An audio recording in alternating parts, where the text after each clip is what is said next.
And some security experts are calling for the establishment of a whistleblower policy by the government. And according to this experts, they want concerned agencies with sales, movement and distribution of chemicals in Nigeria to arrest those who abuse chemical substances in the country. They believe this will alert government and relevant agencies about the rate at which such substances are used in the production of improvised explosive devices by insurgents. The coordinator of the Counter-Terrorism Office, Commodore Yem Musa, explains that to defeat the network of criminal elements, there is a need to equip the relevant security personnel and agencies to ensure that the menace is nipped in the bud.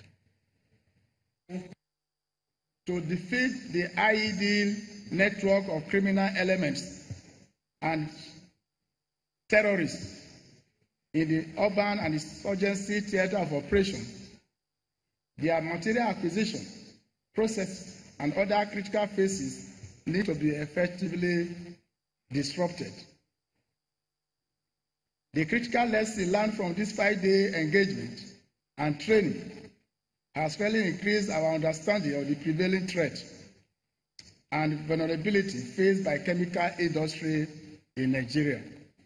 It is therefore important for a continuous training and retraining of relevant personnel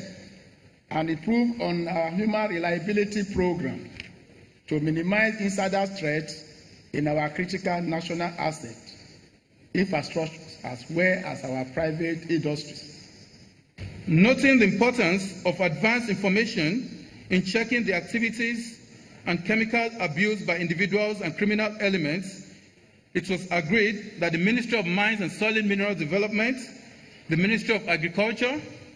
the National Agencies for Food and Drug Administration and Control should work out modalities to introduce whistleblowing initiatives to curb the menace of chemicals, explosives, accessories, and fertilizer abuse and diversion in Nigeria.